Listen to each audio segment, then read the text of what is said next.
In support of the motion moved by the majority leader and seconded by the deputy minority leader that we should include the special assistant to the vice president on social investment and IDPs to the order paper should please say aye. Aye. And those against should say no. The ayes have it. The essay to the Vice President on Social Infrastructures and IDP's presentation is hereby added to the order paper.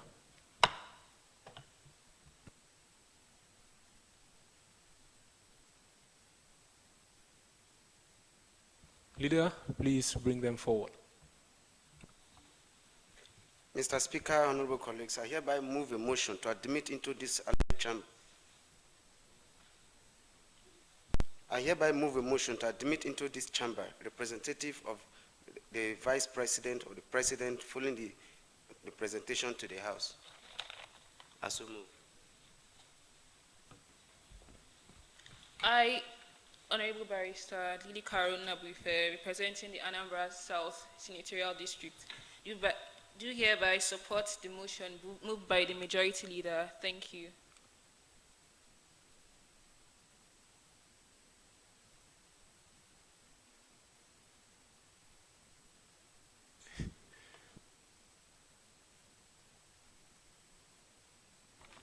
Yeah.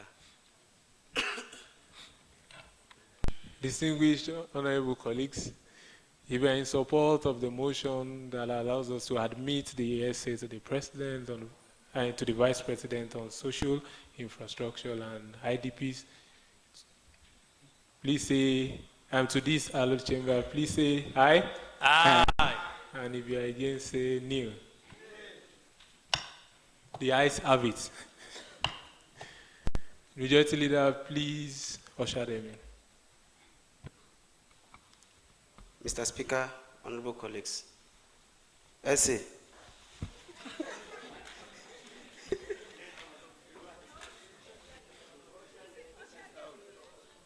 Majority Leader, you have to usher him to where he will speak.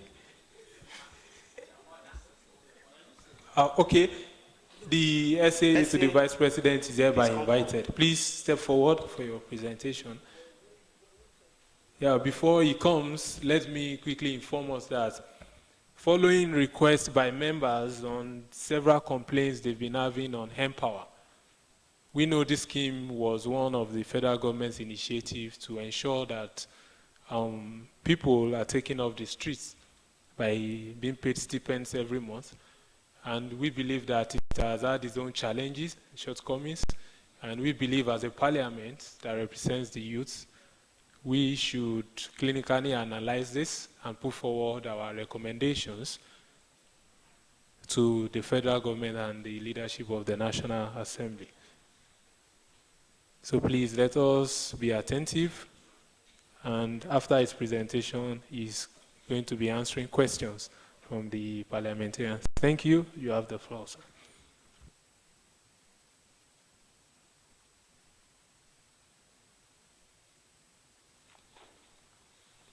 Before you proceed, the Chief Whip. Please time. What time limit are we giving to him? Or is he going to speak? Yeah. 5 minutes for Empower?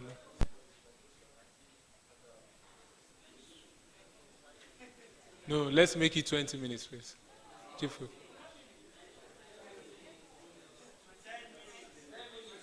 This is... Please, the Vice President is standing. He has 20 minutes to address us. Thank you. Sir, you have the floor, sir.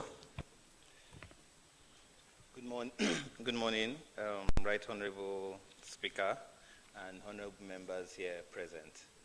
My name is Mohammed Brahima, Special Assistant to the Presidency on Social Investments and IDPs. It's a honor to be here today, this morning. It's my first time of being such a gathering. As you can see, I am a youth as well, and that just shows how the present government, the current initiative to actually youth inclusiveness in current governance in Nigeria today. because of the arguments on how much time I'll be given, and I assume there might be a number of questions, so I'll just go right into the topic for the day, why I'm here today. I would just like to make a quick clarification that the social investment programs actually has 4 main programs, sub-programs under it. Firstly, we have the Empower program, which I'm here to talk about today. We also have the conditional cash transfer program. We have the homegrown school feeding, the National Homegrown School Feeding Program, and the GEEP, that's the Government Enterprise and Entrepreneurship Program, which is basically a loans program for market women, artisans, and market men and women and artisans. The conditional cash transfer program is a payment of 5,000 naira stipends monthly to the poor and vulnerable, most poor and vulnerable across the country. The homegrown school feeding program is basically providing 1 free meal every day to primary school pupils from primaries 1 to 3, which the federal government is taking on, and then from primaries 4 to 6, we're encouraging the states to take on as well. It's not a counterpart arrangement or counterpart funding, but the federal government, due to the limited resources, can provide for primaries 1 to 3. That's about the 3 programs, the other 3 programs on the side. To the main program we're talking about today, which is the Empower. Just a brief background on what the Empower is about. The Empower program, I can say, has also 3 sub-categories under it, which is the, excuse me, sorry. We have the Empower Knowledge. Sorry, excuse me, let me come again with that. So we have the Empower Teacher Core. That's the main program, which accommodates, or is budgeted to accommodate 500,000 graduates, unemployed graduates. That's the first one. Then we have the Empower Creative. Sorry, excuse me, we have the Empower Build. The Empower Build is the second program targeted at 75,000, having 75,000 both graduates or non-graduates into this program.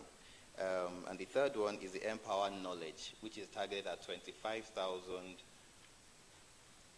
graduates or non-graduates as well. So now we broadly have 2 categories, 500,000 for the graduates and 100,000 for the non-graduates. I'll quickly speak on the Empower, the one for the non-graduates, before we come to focus on the one for the graduates, where which has already started, where the complaints are. For the Empower Knowledge, which is for 25,000, we're looking at Empower Creative, Empower Tech Software, and Empower Tech Hardware. This is a 3-month training program. It's basically a training program. It's not like the Empower Teacher Core for the 500, which is like also an employment program engaging the youth for 2 years. This is a 3-month training program focusing on areas where we think the country at this time and stage should be projecting based on our population, our primary language being English, and our time zone, favorable time zone globally. We should be looking at harnessing our own resources and competing with countries like Asia in animation and cartoons and all these other graphic designs. We have I can just give you some brief examples. We have a country like America now exporting when all these Disney channels, if you tune to your Cartoon Network channels or Disney channels, all those animations there cost about roughly about up to, you have almost about $800,000 for a 30 minutes, that's the cost of producing a 30-minute animation on Walt Disney.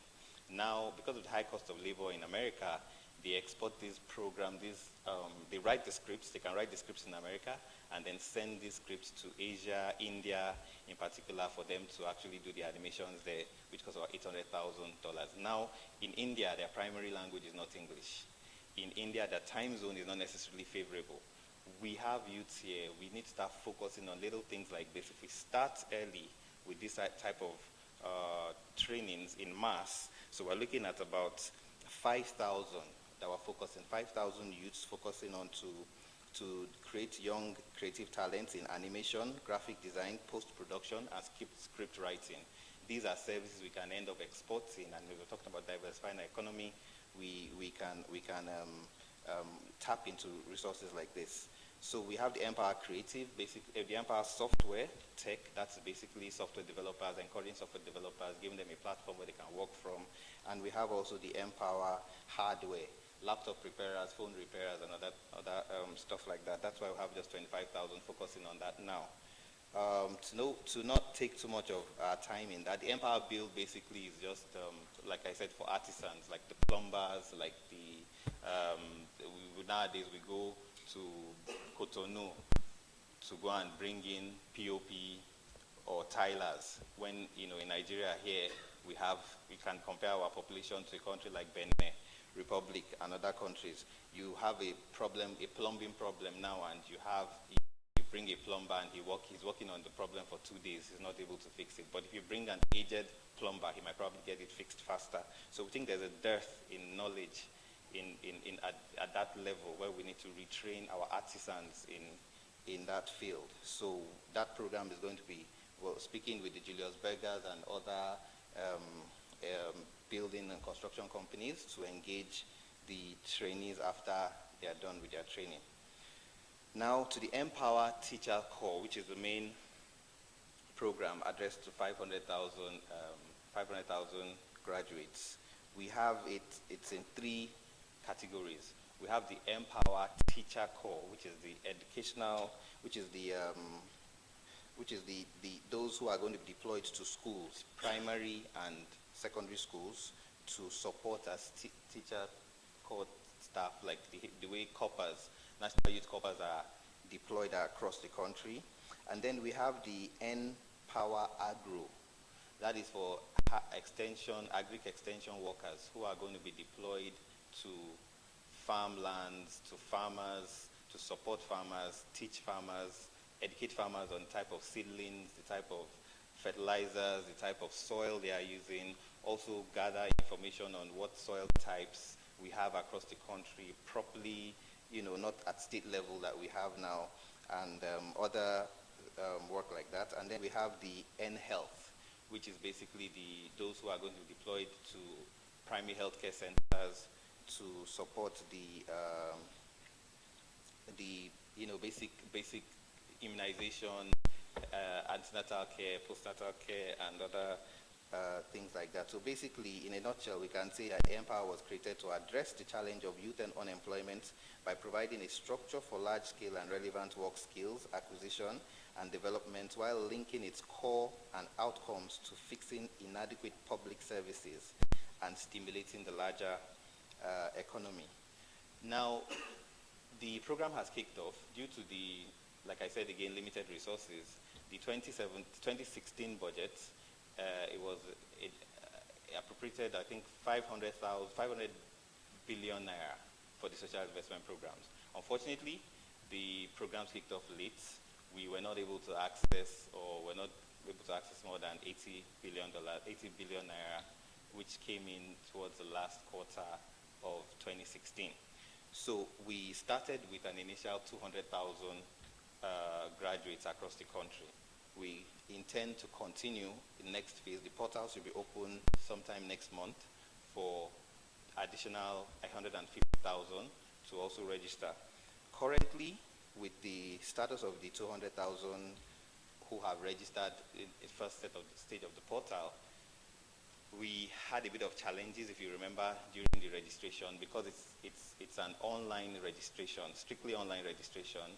We had challenges in like states in the Northeast, for example, where there is no internet facilities. There have been masts have been burned. There's only one mast, I think, currently in Maiduguri.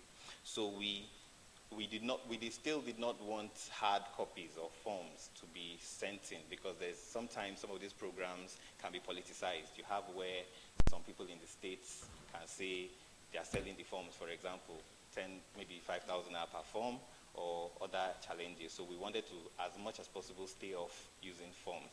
At the same time, because of past social investment programs that have failed in the past, due to our research and study, we realized that there must be a very strong partnership between the federal government and the state government if you actually want a social program to work in the states. Because without that linkage, the states kind of don't take ownership of the program, and at the end of the day, we know what happened to NAPEP, Shopee, and all these other programs. So we have a close partnership with the states.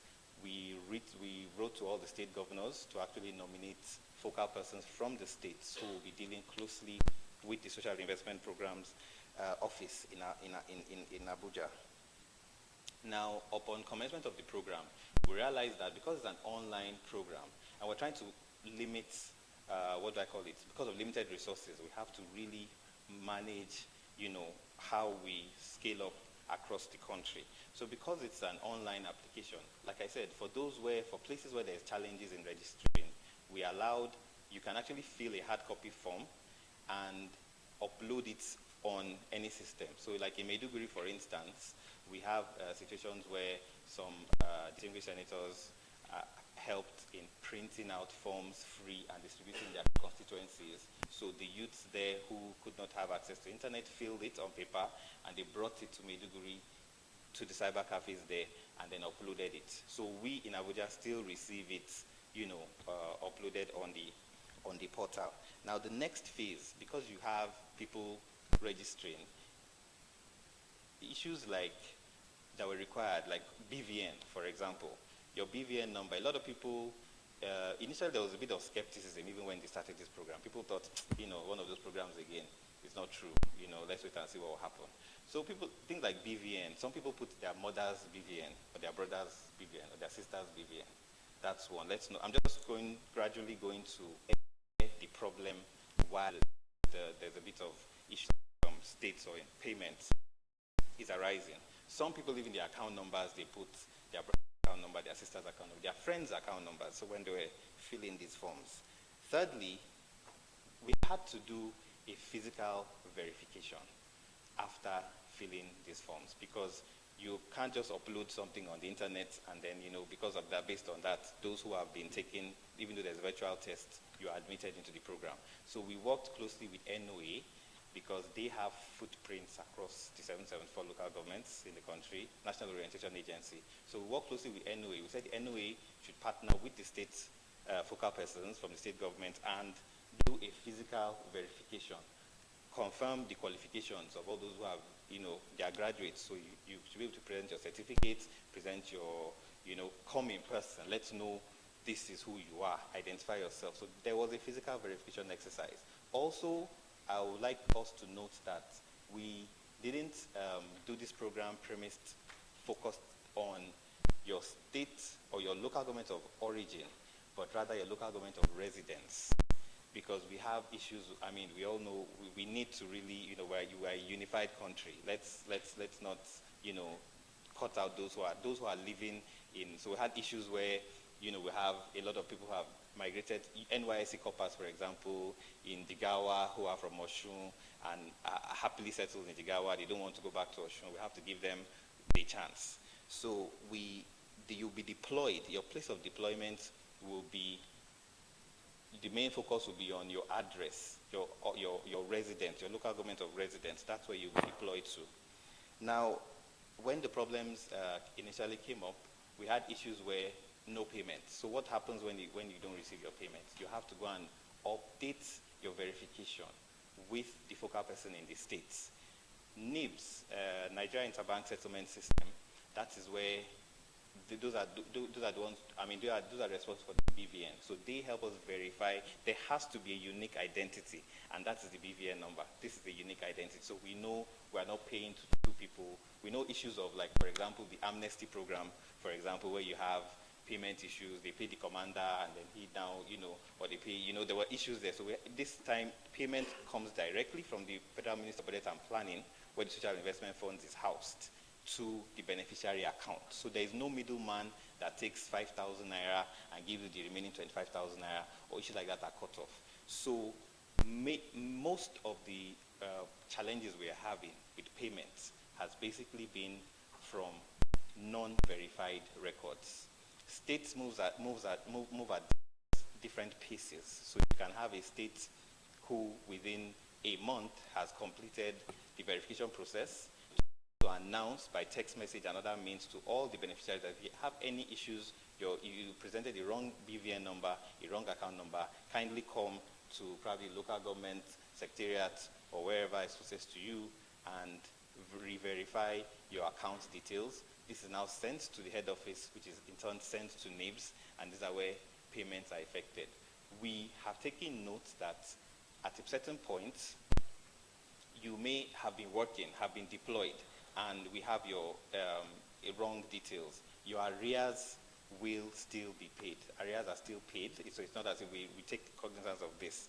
And like I said, apart from the verification reports, we also receive the deployment reports, because I mean it's not just free. It's not just a free 30,000. I have to be sure that you have been deployed to these to your place of work. SUBEB at the state level assist with this. Ministry of Agriculture and Ministry of Health are the ones in charge of deploying those who registered in the three various categories. Like I said, I think I still have a little bit more time. So before, just to conclude, I'd say so far we have set up a monitoring team. We're going around from state to state, just have a one-on-one with the beneficiaries and the state coordinating structures in the states, and explaining to them also these same things we've explained here. And I'm happy to say a lot of these problems have been resolved. We have from some states that had 1,000 people, for example, to 5,000 people that were not being paid due to verification issues. We have contacted the director of NOA in the states and the state focal persons to please kindly reach out to everybody who has yet to update their verification records to come out, re-verify, send us the details, and they'll be paid even in arrears. Thank you very much for this time to make this presentation. Thank you, the Honorable essay to the Vice President. We want to say thank you for that detailed explanation at a very short notice and a very limited time. The honorable members would like to bring up questions, but we're going to limit it to 6 questions. But before then, please inform your people that this is being streamed live on YouTube, the Nigerian Youth Parliament, and on our new website, www.nigerianyouthparliament.org, on Twitter at NGRUParliament, and on Facebook, the Nigerian Youth Parliament. Please inform them that they could listen or watch what is happening, like what our Honorable SA have just spoken to us about. I think they need it too. So to the questions, and we're going to take one by geopolitical zone, just ensure that it goes around. Honorable Walter Adekunle. Thank you, Honorable Speaker. First and foremost, let me commend the federal government of Nigeria and His Excellency President Muhammadu Buhari. I pray that we've prayed for him yesterday, and I still pray that God in His infinite mercy will give him good health. And Honorable SA, I want to commend you too for a very wonderful job. My name is Adila Kwadekunle Joshua. I represent the young people of Oyo South Senatorial District, the state and the Central District that hosts the first university in the country, the first television station NTA, first teaching hospitals, and first research institute, and so on and so forth. Please, in my own state, I'm having more than 50 youths that are having series of problems concerning Empower. And honestly, your presentations today has answered it all. All I just need to do is to go back to them, because so many of them doesn't have access to this information. So I think on your own part, I would suggest that you do more on the information. You do more on the channel of your information so that it can get to the grassroots. I really commend the federal government and you. Thank you very much. Thank you, Honorable Walter. Honorable Isalado. Your question. Thank you very much, Right Honorable Speaker. Muhammad Isa Lado is my name. I represent the wonderful youth of Niger South Senatorial District. SSA, thank you for your presentation. I personally appreciate sincerely. Sir, please, my questions, I have two questions actually. What special considerations does the N-Power gives to the physically challenged people in this country? And secondly, for a while now, I've been hearing about N-Power replacements. Please, can you explain what replacements are in N-Power and possibly the procedures or what it means, replacements in N-Power? Thank you very much. Yeah, thank you. Honorable Casey Gibson. Thank you, Mr. Speaker. I'm Casey Gibson, representing youths of Rivers West and Rivers State. My question is in twofold. Before I begin, let me thank the presidency, particularly the vice president, who is currently the acting president for such a noble and novel program. First, let me begin with the conditional grant scheme you mentioned. I want to know the conditions or motivations that one requires to qualify for such grants. I understand that for any individual to benefit from a conditional grant scheme, there must be motivations. For example, the conditional grant scheme, the MDGs, right now called SDGs, they offer to pregnant women. What they do is, the condition is you have to come to the hospital for antenatal services. When you come, you undergo the antenatal services, then they will pay you a specified amount. So the motivation for pregnant women to come for antenatal is the grants they are giving you. So I want to know the motivation or the condition behind the scheme. Then secondly, you talked about retraining of artisans. We all know the dearth of skills in this area. As laudable as that may sound, I am a little bit skeptical of its sustainability. What is the thinking of the Vice President's office, or in extension of the presidency? We have polytechnics all around the Federation, and my understanding is polytechnics are tailored to deal with the development of skills and capacity, particularly in vocational skills. So what is the thinking of the federal government in retooling the curricula of our educational system to target the building of capacity in these areas you've just mentioned? Thank you. Thank you, Honorable Casey. Okay. Have you had someone from Southeast? I doubt. Honorable Darlington. Thank you, Mr. Speaker, distinguished colleagues. I have two dimensions to this presentation. One is borders on a little submissions, and the other one is a question.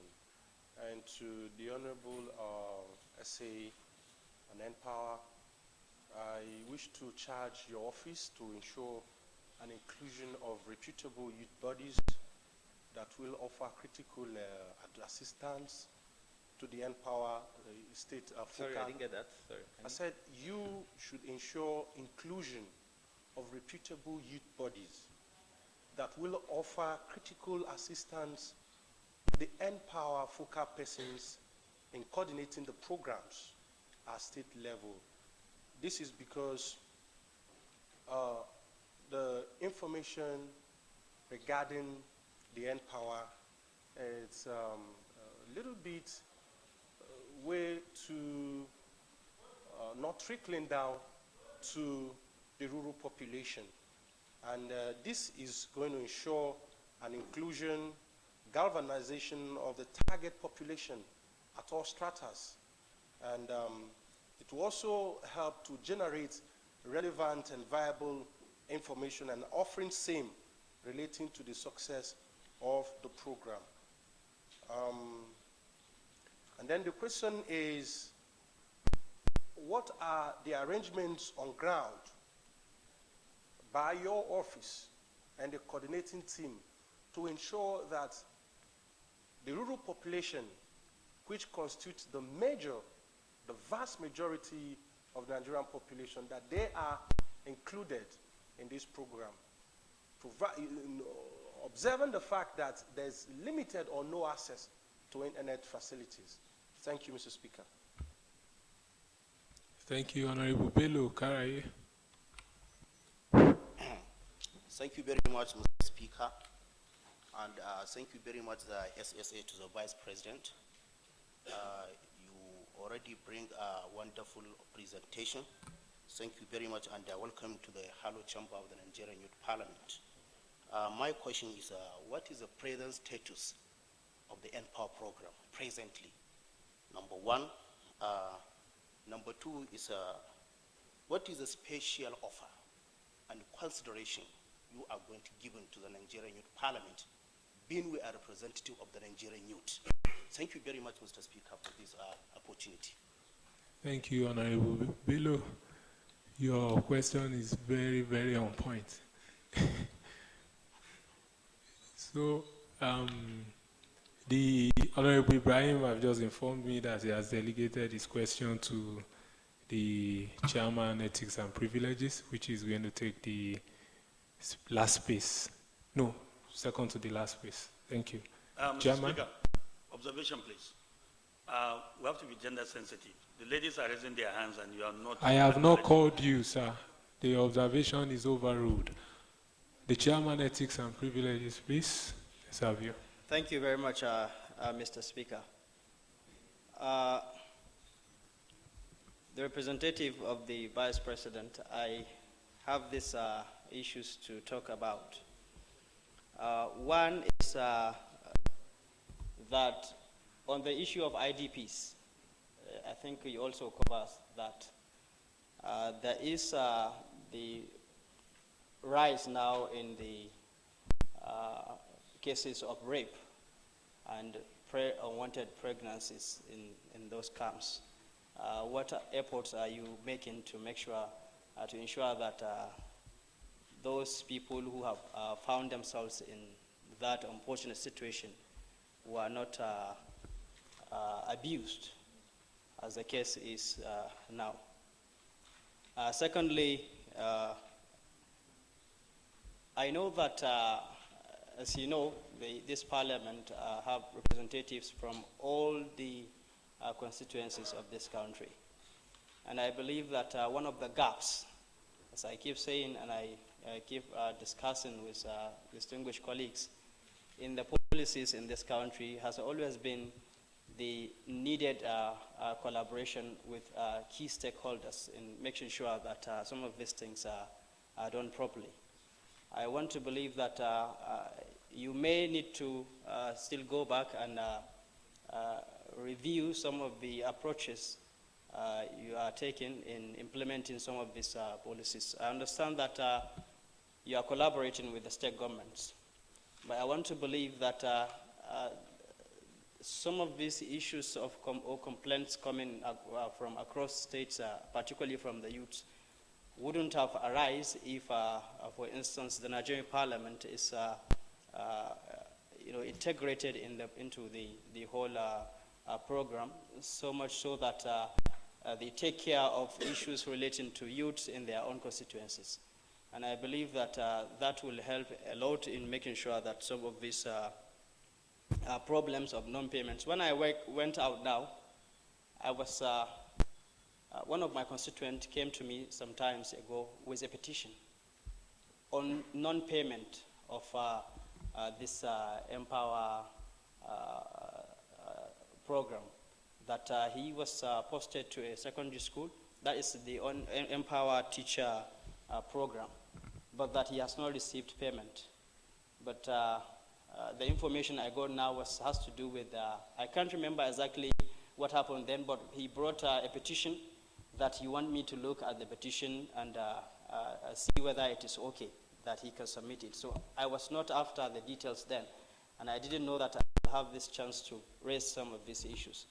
Now, what I want to say here is that all of this could have been avoided if the people who are truly representatives of this youth are carried along. And the information I got now when I made a call to him was that it was the issue of BVN, as you have pointed out. So I understand that those were some of the issues that brought about these problems. Basically, I think, and the last question I want to ask is how, for the Empower Creative, what is the criteria for selecting the people to participate in this program? Thank you very much. Thank you very much, Mr. Thank Speaker. you, distinguished honorable members. I think I'm just going to take extra 2 questions, one for 30 seconds each. When you exit 30 seconds, we're going to call you. Honorable Ibrahim Kabiru Dala, 30 seconds, please. Thank you, Mr. Speaker. I'm Honorable Dr. Ibrahim Kabiru Dala. I represent the young people of Nasarawa South Senatorial District. I want to sincerely commend the President of Federal Republic of Nigeria, President Muhammadu Buhari, because in our state, over 50% of young people are unemployed. Because since when Governor Umaru Tonko Al-Makura came on board in 2011, there has never been employment in anywhere in the state. In our state, I have a younger sister that she was posted to one of the primary schools in Lafia East Primary School. You know, based on the fact that there is problem of unemployment in the state, you see some people are working while they equally apply for the Empower program. You see, she has been working for over 3 months now, and she has not been paid. Do you know what happened? She was shortchanged. She's working while somebody was there busy collecting the money. You know, the National Retention Agency in the States, you know, for us to curtail the issue of corruption in this country, we must equally start from the grassroots. Some of the civil servants, sorry to say, they are corrupt. Please round up. They exchange or they shortchange some of those that have been deployed to various schools with their families and friends. Your name is different from what is the office is in the office of the Vice President. Thank you very much. I so submit. Yes, for gender's sake, we'll just take one more from, 2, and they have to be ladies. Honorable Sharon, you have 30 seconds, please. Thank you, Mr. Speaker. My question is for the homegrown school feeding. Sorry, my name is Honorable Omotayo Sharon from representing the good youths and the bad youths of Edo North Senatorial District. Thank you. My question is for the homegrown school feeding. Has it begun? If yes, are there some particular states where it has started? If no, why has it not begun?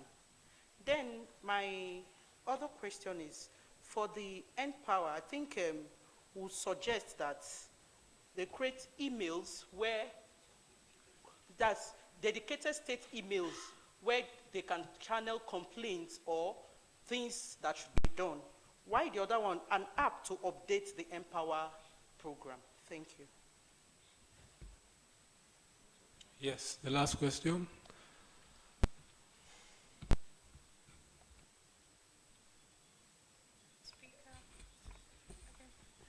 Hello, good morning. My name is Hafiza Mande. I'm representing Zamfara State.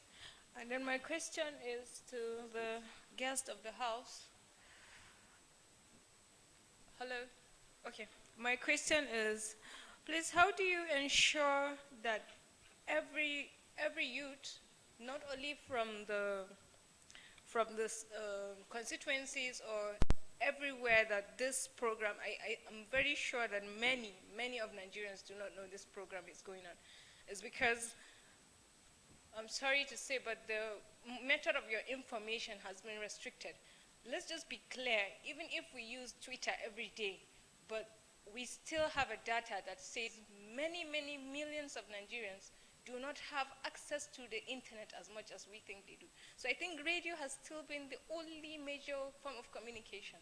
So we should use those kind of method to communicate so that the whole purpose can be achieved in a very consultative manner, so that at least even if you do have a chance to join the program, then you should say all these things that you stated to us. I'm sure this information is like a gold information, because nobody knows what's happening. You don't know whether it's your BVN or whatever it's wrong, why you're not being paid, or why you have problem to be conducted in this program. So please, just as an advice, please write it down and state all these things that you need to, because I think the National Orientation Agency is also failing the government on providing information, even within the system of executive programs. So I think you shouldn't only rely on those. There are many youth parliaments around that you can engage in all this, so that you can have full information around, so that there should be no, we don't know it exists, we don't even know the government cares about us. But I believe the government of this administration is really trying so hard to make sure that every Nigerian feels he can participate within this government. Thank you very much. Yeah, thank you. That will be the last question. As in, let me quickly just add, I've had some questions added to this, so I'm going to take it. Why applauding and commending this very great initiative? As in, we believe that this is going to take people off the streets, and it's going to really touch people's lives as a good palliative measures. But I would like to express our reservation as a parliament for our non-inclusion in even the planning. You cannot do something for youth and exclude the youth. As we should be part, or we should have been part of that planning. I hope it is not too late to correct that, and I would like to take these few questions. These questions borders on sustainability. We've had good policies in Nigeria. After this regime, or after the vice president leaves, what are the mechanisms put in place for Empower to still continue? Will it be sustainable? And we have received complaints for some that require or have applied for laptops and tablets, and they have still not been given. I want to ask what is responsible for this delay.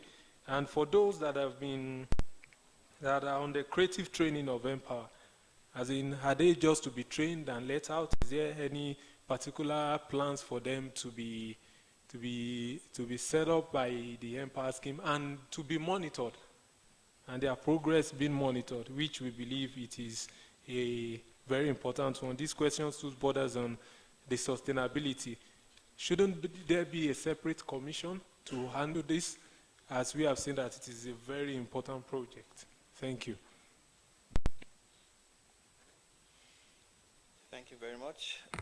Right Honorable Speaker of the House and the honorable members present who have asked me questions. I am very delighted at the questions that have been raised, and I can tell you these are very significant questions, and it's through platforms like this that we're able to, while I accept that there have been poor communication on many of federal government programs, I also have to thank you very much again for inviting me here today, because it's through platforms like this that we're able to share what we are doing, and this is how the message ends up trickling down to those who need to hear about this information. Thank you very much.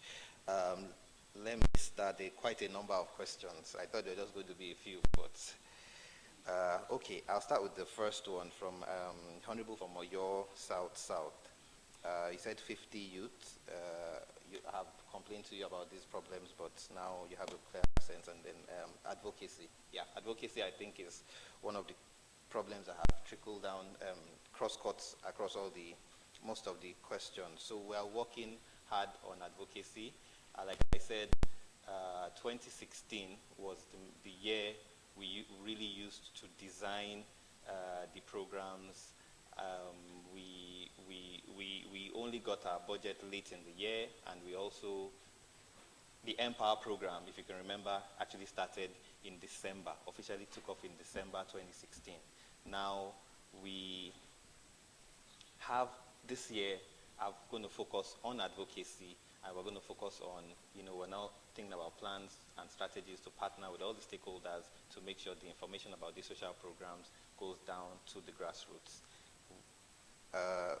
The second question, special consideration for the physically challenged. Yes, we recently had a meeting. The National Social Investment Office, which handles the FELP program, recently invited members from the physically challenged society for a meeting here in Abuja. That was about 2 weeks ago, where we basically engage them for their input also into the programs and how to carry them along. We basically described what each program is about and where where we can partner with, and certain type of challenges. Definitely certain type of challenges can still be accommodated in a lot of these programs. So we had that meeting, the deliberations were made, and those have been given to the office, which are going through consideration now. So yes, that is a key part of what we are doing. Since the social programs, definitely we cannot exclude the physically challenged. The CCT, conditional cash transfer, the conditions. So yeah, let me clarify first of all that there is a difference between conditional grant scheme and the conditional cash transfer program. The conditional grant scheme is under SDG, like you rightly mentioned, and that's a bit different from the conditional cash transfer program. The conditional cash transfer program, like I said, is targeted at the poor and vulnerable within the society or the community. Now, it's called conditional cash transfer program, but it's two-armed. You have the basic cash transfer program and then the conditional cash transfer program. So for the basic, there is no criteria for the basic cash transfer of 5,000 naira flat. There's a rigorous targeting process. It's called the community-based targeting process that is used to identify the vulnerable and poor in all the communities. This process has basically, in a short overview, has a team of officers from federal, state, local government. First of all, there are poverty maps. Because of the limited resources of the federal government, we cannot give everybody that is poor and vulnerable. So this is the process in short. We have a team that goes into communities, announces to the communities on a day, maybe town hall meeting or a day for a meeting, so everybody comes out, and then we now have focused group discussions with the elders, the youth, the women, the men, different focus group discussions where we ask them in each community. Sorry, before I get to that, there's a poverty mapping, like I said, where states broken down to local government levels, the poorest local governments in the states. So we go to the 30%. 30% is our target for the first phase. We target 30% of these states, one local government in each senatorial zone. We go to these communities, engage with them, ask them what their definition of poverty is. So we know we have different definitions of poverty across the country. In Edo, the poor person in Edo states can be defined differently from the parameters they used to define poverty in Katsina or Kaduna or any other states. So we asked in these focus group discussions, what is your own definition of poverty? Based on your definition of poverty, who are the poor people within the community? It has to be community driven. Now, based on this, identify who these poor people are. They give us a list of these poor people. Enumerators go to these houses, to these addresses, actually look at their assets, how many stoves do they have, how many torchlights do they have, just do like a basic, how many wives, how many children, and then there's what we call a PMT, proxy means test. This proxy means test is now what helps do the ranking for the poorest, from the poorest to the not so poor. Now the 80, we're targeting 80 people per ward. in these regions. These are who are going to be eligible for the basic 5,000 naira cash transfer program. Now, the community has to sign off on this list. So outsiders or politicians cannot present lists or names in through this program. Secondly, now to the conditional part of it, because the conditional cash transfer programs, if you recall, the name of the office is Social Investment Office. So it's like an investment. At the end of the day, when you invest in people, you actually even benefit more. So the conditional bit of it is a partnership, like I said again, with the state government. So in states where we allow the states to choose what they want to grow or what they want to improve in their states. Some states could choose education for their condition. Some states could choose environment, health, for example. So we look at it that the add-on, which is an add-on now, is a condition attached for an extra 5,000 naira, is if it's education in your state, for example, parents that have school-age children, attendance of these children in schools, if you send these children to school, you will now qualify for the additional 5,000 naira grant. Same way for health, it could be antenatal, prenatal, pregnancy. It's up to the state government to choose what condition they want. So in these states where we go into, the cash transfer program is situated, the cash transfer office in that state is situated with the ministry relevant to overseeing what these conditions are. For example, it could be situated with the Ministry of Education or Ministry of Health or Ministry of Women Affairs, depending on what the condition is. Now, someone mentioned a replacement in N-Power. Replacements, as I understand it to be, is the currently, like I said, 200,000 were targeted for the first phase of the N-Power registration.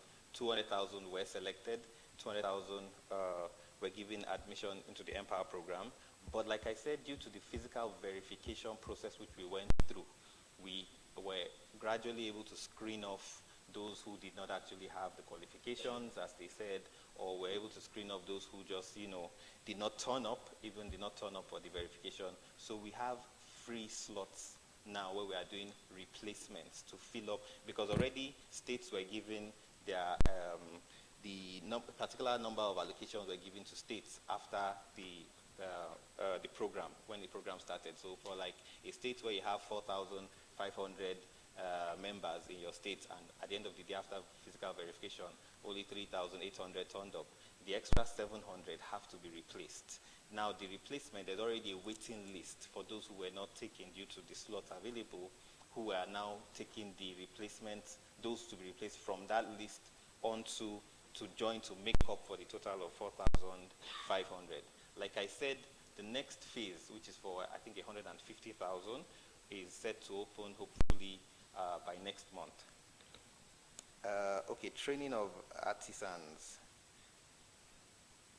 Okay, so somebody mentioned the curricula, retooling the curricula in the Polytechnic. So I sort of make this example because people ask some of these questions as well.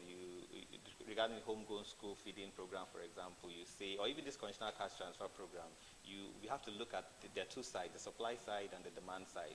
You look at where you want to boost school enrollment. Homegrown school feeding basically has boosted enrollment of pupils in many states. But some states don't even have the infrastructure. They don't even have enough classrooms. They don't even have enough, schools to admit the coming number of people. So we are taking it one bite at a time. This program now is for the social investment programs now. It's focused on this aspect of it.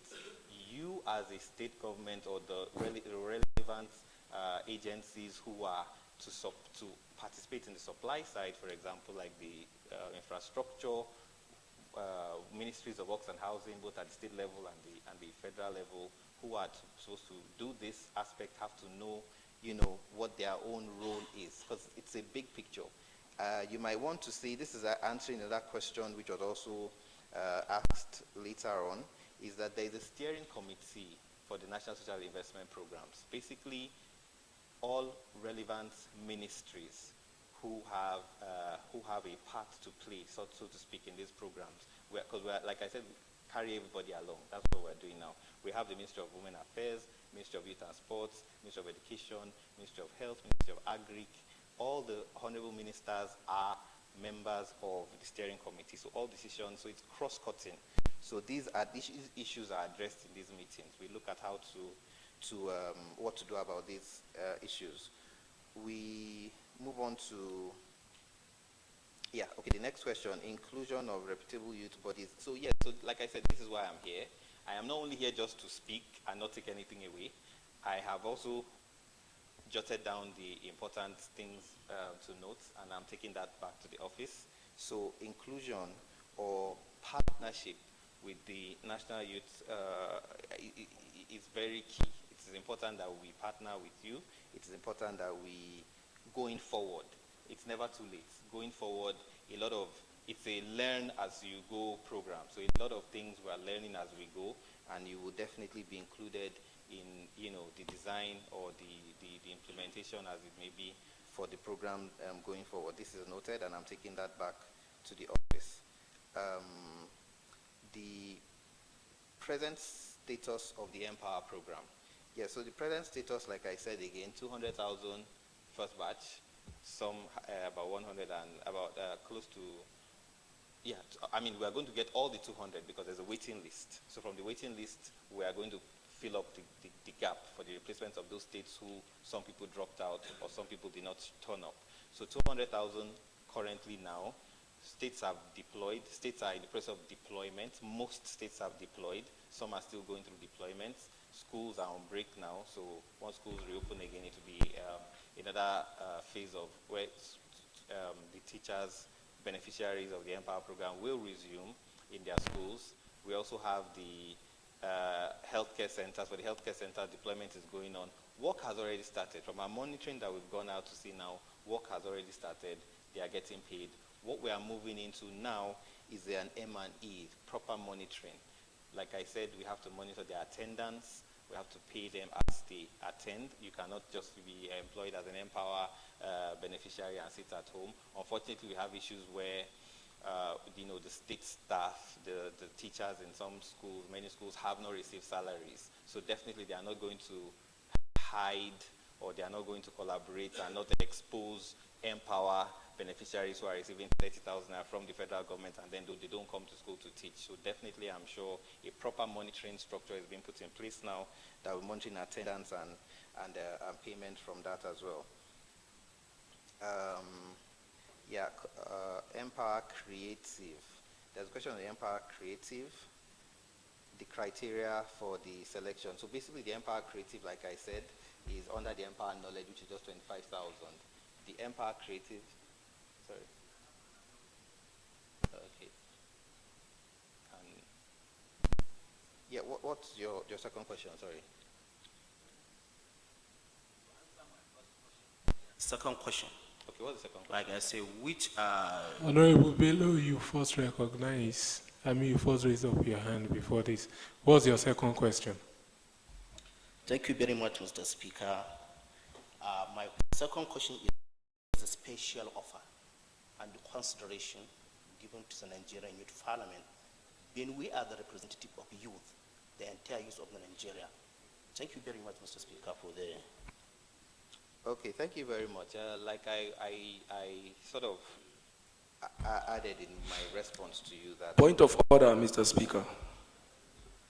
Yes, that we would work closely with Nigerian Youth Parliament in going forward.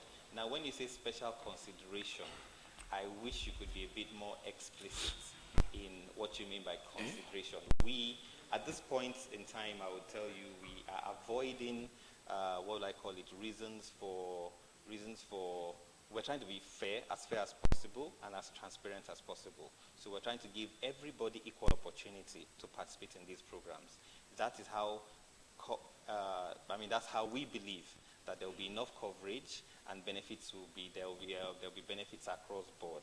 We are trying to move away from a time of like a sure P, like I said earlier, or other social investment programs in the past where due to special considerations being misunderstood, you have a certain class of people majorly benefiting from such programs, which now causes discrepancies and issues across other people who now feel slighted. So basically, we're trying to be very careful. But like I said, in moving forward, in partnering with Nigerian Youth Parliament, sitting around the same table, talking about the design of these programs. I'm sure your interests will be captured. I've answered you. Thank you. Yes, moving on, I was talking about the criteria for the Empower Creative. So basically, it's just the same thing. Usually, most of these online programs, after the application, when it opens, when the portal opens and the application are submitted, there will be sort of like a virtual test, like an online aptitude test. So this is what is used to select those who qualify for the program. Like I said, it's Empower Creative, so you have to be a bit, technical to like sort of understand, what the program entails and who we are training. So that's basically, the aptitude test is basically what will be used to select the candidates for it. I hope I've not missed any questions. There are still some questions I'm still going to. The homegrown school feeding in Edo State. Yeah, so basically, the homegrown school feeding, state readiness is what we use, because I said we are partnering closely with the states, and these programs are implemented at the state level. So state readiness is key. So a secretariat is set up by the state governments, cutting across the three key ministries in the state government, which are Ministry of Health, Ministry of Agric, and Ministry of Education. Officers are selected from these states by the state government, and this secretariat is set up. When the secretariat is set up, there will be a training from the federal level. The federal staff will visit the states and train or conduct a workshop for this team.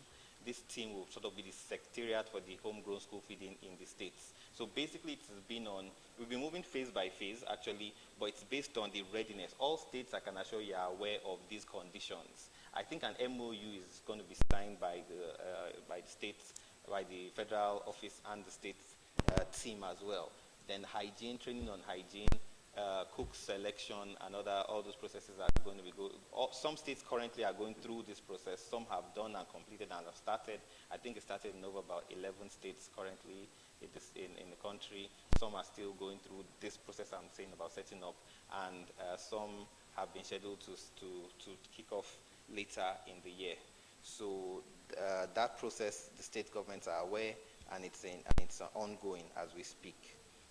NPower has, so I will share before I leave with the principal officers to share also to everybody, because I don't have everything here, the email address, which is www.empower.gov.ng for the Empower. We have a Twitter handle, we have a Facebook page, we have the apps. I don't think we have an app. We don't have an app.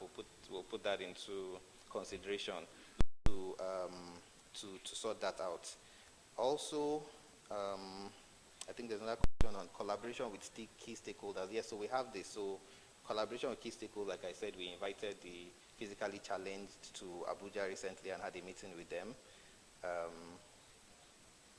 Zamfara, okay, there's a question on the radio. Yes, so yes, like I said also, advocacy, we have accepted, I'm not even defending now, we have accepted has been a challenge.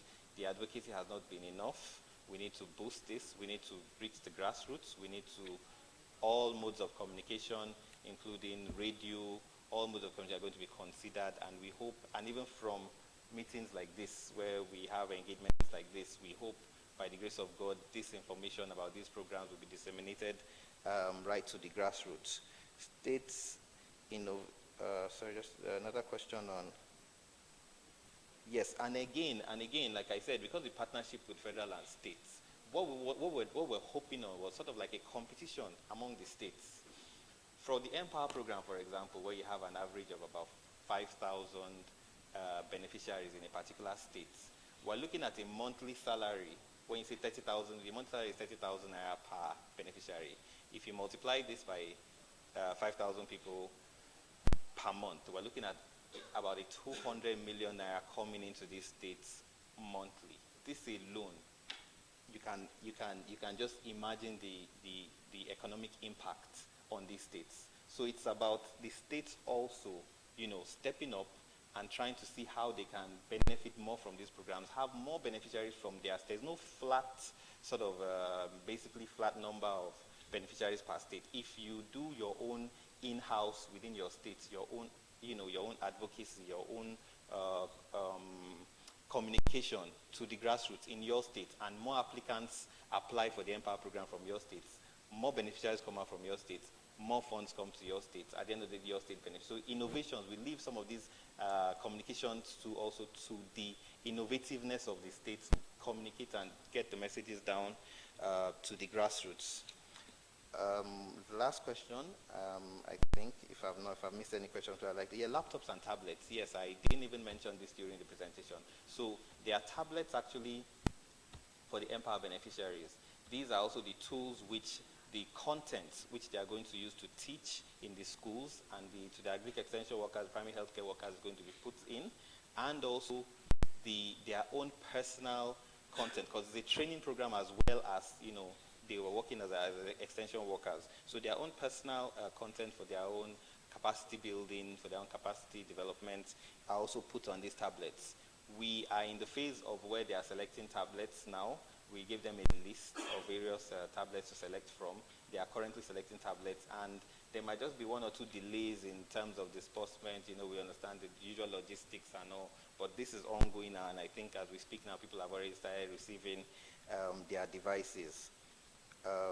Creative training, monitoring. Yes, monitoring, like I said, is key. We are also working with third-party monitors because we cannot monitor ourselves. There may be bias there. So we're working with civil society organizations.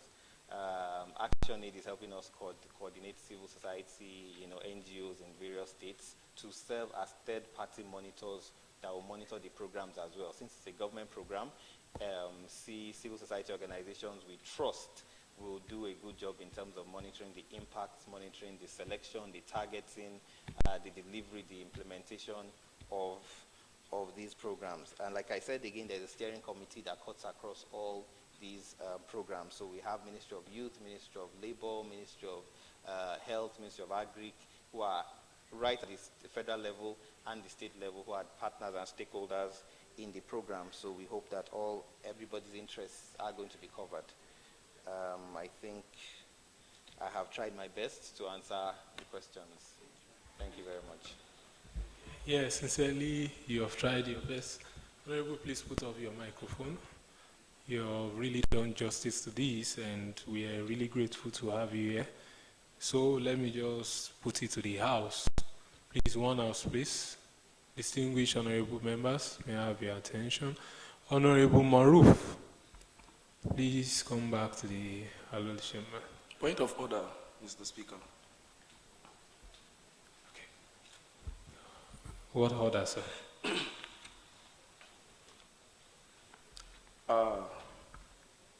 Mr. Speaker,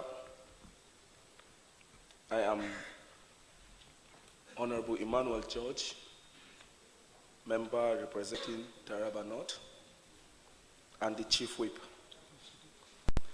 I want us to look at the standing order, Order 39. Okay. Page 40, please. Yes. Let's look at 1. They said, the Rules and Business Committee shall allocate time to all sequence of speeches, motions, and bills coming before the Parliament. Please, let's go to 4. That's where the point is. No member shall be entitled to address the Parliament or a committee of the whole Parliament for more than 20 minutes on any subject. With due respect, Mr. Speaker, if we will continue to allow everybody talk, we will spend the whole day without achieving anything. I want to advise that, Mr. Speaker, we should try and follow the rules of the House. Thank you. Thank you, Honorable. Point of order, sir. We have taken 5 points of orders today, and please, it will be on hold for us to move forward and progress. The Chief Whip, sir, as you can see, the person doing the presentation is not a member of the Nigerian Youth Parliament. He is a guest, and he represents the office of the Vice President, which is pretty difficult. And we know that this Empower issue has been bordering on our constituents. So, although we are pressed for time, but that doesn't mean we should not do adequate justice to such topics as Empower. Thank you. Distinguished colleagues, having observed that most of the questions raised are bordered on the inclusion of the Nigerian Youth Parliament in the activities of NPAR, I would like to, on behalf of the Parliament, pass a resolution that the Nigerian Youth Parliament should be given a space to participate fully or partner in the NPower project. Those in support of this ruling say aye. Aye. And those against say nay. The ayes have it. The House have resolved that the Nigerian Youth Parliament should be given a space to participate fully or partner in the Empower project. Thank you for coming. The Majority Leader, Thank please. you very much, Honorable. Mr. Speaker, honorable colleagues, the next item is the presentation by the Honorable Minister of Solid Mineral, ably represented by his essay. I hereby move a motion to admit into the chamber the Honorable Minister of Solid Mineral and Mines, ably represented by his essay. I call for secondment of this motion.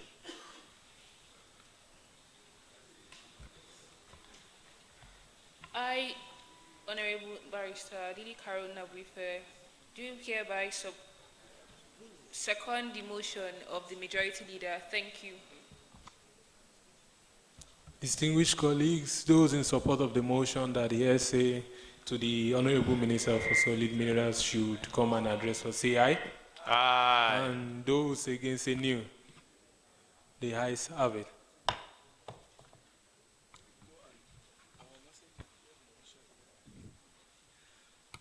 Mr. Speaker, I hereby call on the essay to come forward and make his presentation. Thank you. As it comes, we believe that the mining sector provides a veritable platform for young Nigerians to be engaged.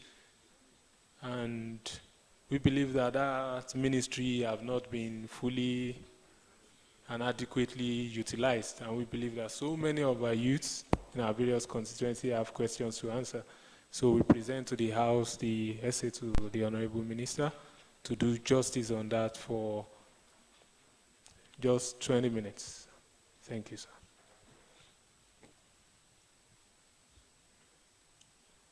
The Honorable Speaker, members of the Youth Parliament, distinguished ladies and gentlemen,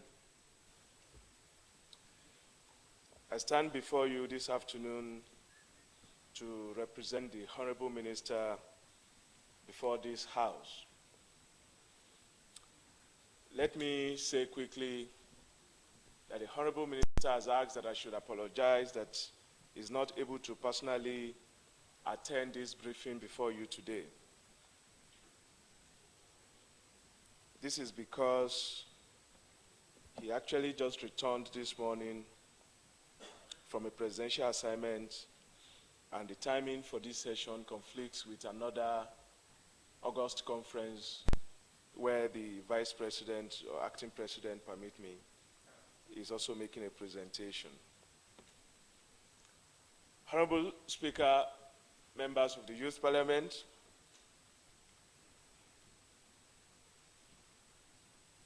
allow me mention that I appreciate this sitting today, and I have been in the gallery for quite some time observing the proceedings of the House, and I must commend the conduct of honorable members in this House today, and I think it gives me great inspiration that with this crop of leaders, Nigeria is indeed gunning for the skies. Members of the Parliament, I'd like to stay on the topic which the Parliament has assigned to the Honorable Minister, that is the vast potential of the mining sector, state challenges, and prospects. I have a presentation from the Honorable Minister but if Mr. Speaker and members will permit me, I'd like to speak through this presentation. Of course, I can provide copies for the Secretariat to share with members thereafter. This is because, Speaker, you recall I had appealed that I would want to take the first position to make a presentation so that I can run for another appointment, which should be holding about now. Distinguished members of this August Parliament, I think on the light side, the Minister would like to inform the Speaker that they both share the same name, John. I don't know whether they share the baptism. But I think this sitting is coming at a time that is actually appropriate, particularly for the mining sector, especially as we have set for ourselves the task of engaging with stakeholders to give some life and blood to the Nigerian mining sector. It is important for us because the inclusion and support of critical stakeholders like yours cannot be overemphasized. What is the state of the Nigerian mining sector? Quite a number of us would assume that the sector came to life when the minister was appointed. But actually, the mining sector in Nigeria predates even the independence of the country. Of course, Nigeria is vastly endowed in mineral resources in different forms, i.e. gold, iron ore, barite, bitumen, coal, lead zinc, tin, and the recently discovered nickel in Kaduna State. However, despite the operations in the sector declined from the 1970s, and contribution to GDP nosedived from about 5% in the 70s to about 0.34% last year. That is just a contribution of about 400 billion naira in terms of value to the economy. But the mining sector has had a checkered history. And I think the reforms in the sector started at about 1999, when a roadmap was put in place to generate a new law for the sector, as well as to implement certain reform initiatives in the sector, including, for instance, the establishment of the Mining Cadastral Office in Abuja, the Nigerian Geological Survey Agencies, the Department of Mining Inspectorate, the Department of Mining Environmental Compliance, and the Department of Artisanal and Small-Scale Mining. Nonetheless, some of these reforms, the sector in Nigeria is still confronted by a number of challenges. Some of these challenges are external to Nigeria, some are internal to Nigeria. And even within the internal challenges, some are external to the mining sector. I think it's important to put some of these in the proper context. For instance, honorable members of Parliament, there is a particular behavior of commodities globally as determined by the market. This behavior is termed cyclical in the sector. Sometimes, for those who are science-oriented, we say it is sinusoidal. The prices of commodities go up and down depending on different market forces. And these forces are not under control of anybody. And this is sometimes the reason that you have high prices of commodities, and then sometimes you have low prices. Sorry to interrupt you, sir. Distinguished colleagues, may I have your attention? I would like to excuse these hallowed chambers for some few minutes for some urgent call, which I have to attend to personally. In my absence, the Deputy Speaker shall preside over this session. Thank you. You can go on, sir. Thank you, Mr. Speaker. So I was saying that the same cyclical behavior is what is experienced for other commodities, even in the oil and gas sector, just as you have also in the agri sector.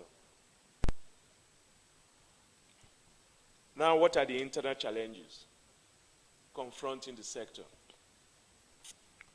And I'm going to read through the minister's presentation to take us through the internal challenges, because it is important that I take you all through these challenges so that we have a better appreciation of some of the issues bedeviling or militating against the growth and development in the mining sector. And perhaps with that better appreciation, we all will be able to measure our expectations, not just from the ministry, but of the government. You see, the thing is that the mining sector, the operations in the mining sector, for those who know, are not any different from what you have in the oil and gas sector. I think the difference is that in one instance you are dealing with fluid, in the other instance you are dealing with solid matter. Whereas in the instance of fluid, once you have or you introduce seismic parameters, you can ascertain the location or presence of oil or gas. And when you do your exploration, which usually averages about 3 to 4 to 5 years, you ascertain the content of your oil or gas, and you can mine. And in mining, all you need to do is drill and suck the oil, which is crude, or, of course, the gas. However, in the solid mineral sector, what you have is a bit different. Because you are dealing with solid matter in which the molecules are stationary or almost with potential energy, you not only have to, in exploring, drill and take out materials for assaying and sampling or assessment. Once you determine the quantification of the mineral, you have to drill to excavate. You have to go and meet the mineral in its location. You cannot drill it. You have to excavate. And because of this, unlike in the oil and gas sector, it takes an average of 7 to 15 years, sometimes longer than that, to explore minerals.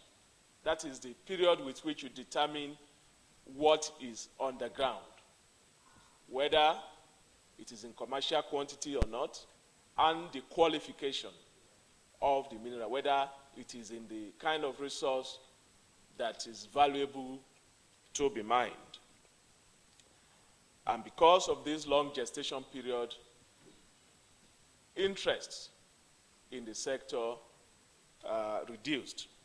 Of course, the mining sector, otherwise the solid mineral sector, is not what you call, is not MMM. There's no quick money here. You not only have to have the patience, the courage, but you must also have the financial outlay for the long haul.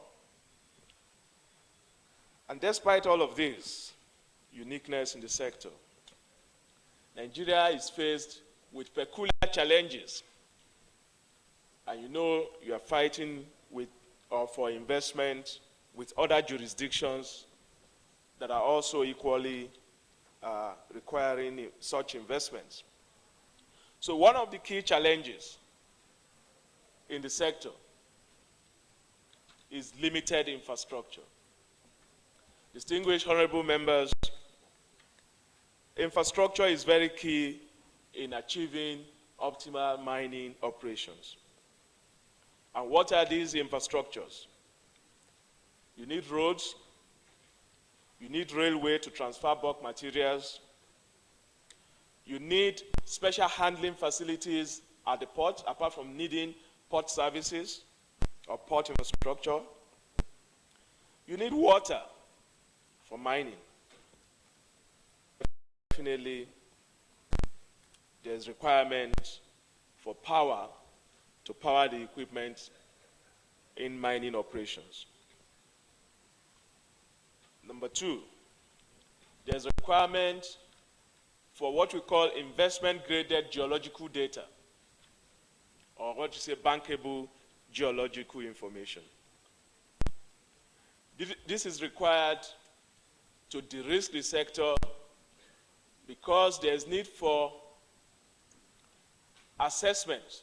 There's need to ascertain the kind of quality or quantity of materials before you put in any investment. We also have limited productivity in the sector.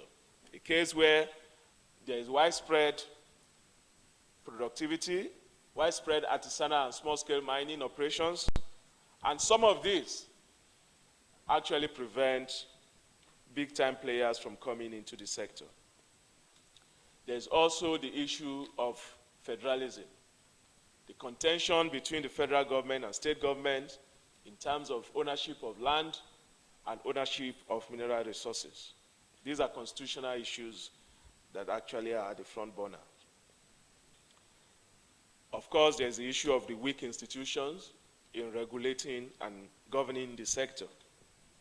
Insufficient funding. In my preface, I mentioned how mining requires long-term financing, almost zero interest. It is difficult to procure funding for mining investment in Nigeria, and sometimes some of the decisions of government do not entice investors to bring in funds. For instance, the forex regime. Because of this, investment in the sector has been low. In fact, financial systems in Nigeria have very limited exposure to the mining sector. They would rather give funding to oil and gas because it is more lucrative and it has more investment. There's also perception issues. Perception issues and ease of doing business is actually also a militating factor against investments or developments in the sector. How easy is it to register or apply and register for a business? How easy is it to have the sanctity of contractual agreements? How easy is it to have adjudication of quarrels arising from contracts? Distinguished members, you will me that it is a bit difficult. On the appointment of the Honorable Minister to the ministry, the President gave him 3 mandates, all of which I believe would interest this Parliament. This is that the mining sector must contribute significantly to public revenue. Mining sector must be driven to provide jobs for teeming youth of Nigeria, as well as the mining sector must be able to help expand economic opportunities for young people as well as every Nigerian. And it is on this basis that the minister and the team have set for themselves a task which has been enshrined and duly articulated in what we have as a roadmap for shared mining prosperity. And on this roadmap, which was launched, approved by council, it has been approved by council, and it was duly launched. Provisions have been made for job creation. Plans have been made for revenue generation. There are ideas on how to ensure the mining sector helps to industrialize the country on a sustainable basis and, of course, transparent. And in doing all of this, the ministry is aware that it must ensure environmental and social justice. And, of course, it intends to do this through active collaboration and cooperation of all stakeholders, both within and outside the mining sector. And of course, I believe it is on that basis today that the ministry is happy to be presenting its ideas and initiatives and roadmaps and plans before this August Parliament. Distinguished members, I'd like to enumerate a number of initiatives that have been undertaken post the enactment of the roadmap for the sector, and how some of these have been achieved, and how some of these milestones or achievements, as you may call them, can help to further buffer the program of development in the mining sector. Ladies and gentlemen, honorable members, I'd like to let you know that following the approval or ratification of the roadmap, the minister made a request to council for the activation of the 0.5% solid minerals component of the Natural Resource Fund. That has been granted, and in November, council approved the release of 30 billion naira for investments in the mining sector. This fund, if and when released, will be put into upgrading the geological information of the country. Honorable members, last year, as part of the enforcement of some of the provisions of the Nigerian Minerals and Metals Act, the use it or lose it clause was invoked. And because of this, we saw payment for royalties and fees in the sector growing from around 700 million naira in 2015 to about 2 billion naira in 2016. Also, there are reforms, ongoing institutional reforms in the ministry. Now, thank you. The Mining Cadastral Office is fully on course and has had its operations computerized in such a way that it takes within 30 to 45 days guaranteed to apply for a mining title and for the title to be approved. Also, within the work of the roadmap, the honorable ministers, both the honorable minister and the Minister of State, are going around the country on assessment of different mining fees to be able to ensure that operators are mining within the code that has been approved by the ministry. And to this end, there have been provision of vehicles and upgrade of offices of all the federal mines offices across the country. Recently, middle of April, after about 8 months of negotiations, the ministry was able to get the nod of the World Bank Board to approve a $150 million loan to Nigeria for investments in the mining sector. Also, the ministry is currently in conversations with the Nigerian Sovereign Wealth Authority and the Nigerian Stock Exchange, leading a consortium of financial institutions to propose a $600 million investment fund for upgrade of infrastructure related to mining, investments in mining production, as well as de-risking the sector to be able to attract meaningful investments. Distinguished members, in the year 2015, capital allocation to the sector was less than $1 billion, and the release of funds for capital projects also hovering at about 350 million naira. Because of the federal government's commitment to the sector, that capital allocation increased to 7.5 billion in the year 2015, with performance budget release of about 60%, and a proposal which has been submitted, and hopefully it must have been passed by the Parliament, by the National Assembly, of a budgetary allocation of about 12.5 billion naira to the sector for the year 2017.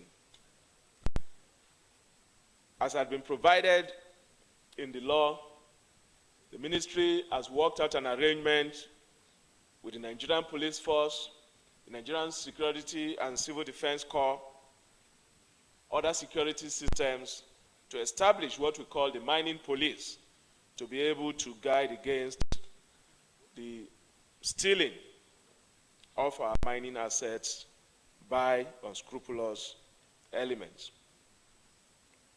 But our eyes is on the future, and we are determined to take some of these exploits to even greater heights.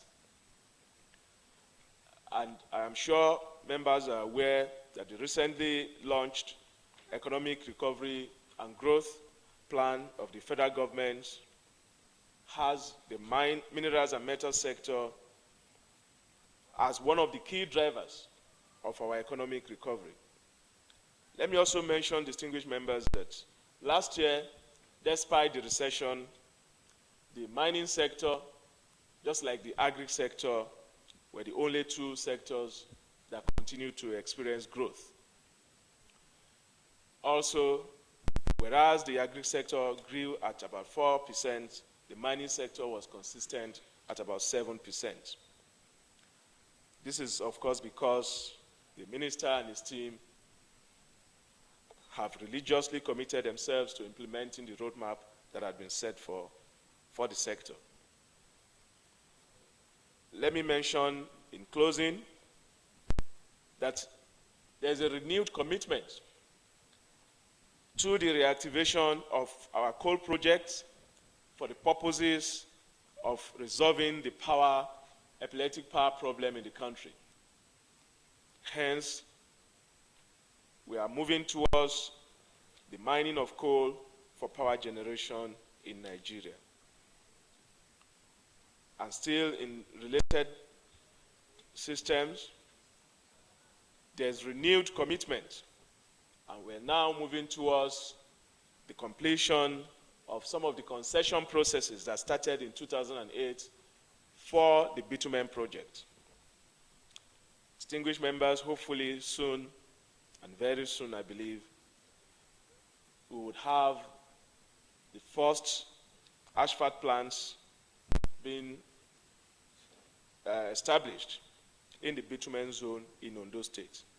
And we hope that we're able to further ascertain bitumen deposits in other states like Lagos, Ogun, and Edo states to be able to ensure the production of asphalt in Nigeria for road construction.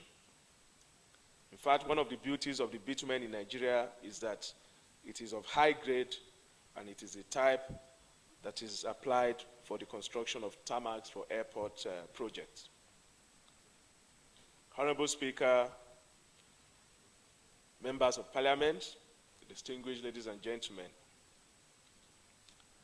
I bring you good tidings from the Honorable Minister and officials in the Ministry of Mines and Steel, and I hope that we'll be able to get your commitment and support to the sector to be able to achieve our shared mining prosperity. I thank you all for your attention. Thank you, SA, for your beautiful presentation. We really appreciate this. Because of time factor, due to time factor, we are going to only pick 2 questions. And the question will go like this. One from the majority and one from the opposition. And I want one from a lady, one from a male. Please, just 2 questions.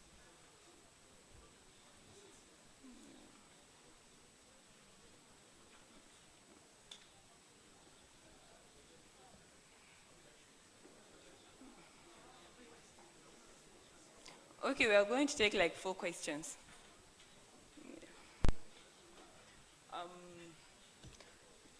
Let's start from Honorable Dalla. Thank you, Mr. Speaker. No, in the absence of the Speaker, she's the Speaker. So, thank you for giving me the opportunity, Mr. Speaker. Honorable Dr. Ibrahim Kabiru Dalla. I represent the young people of Nasarawa South Senatorial District. As you can see, I'm from a home of solid mineral.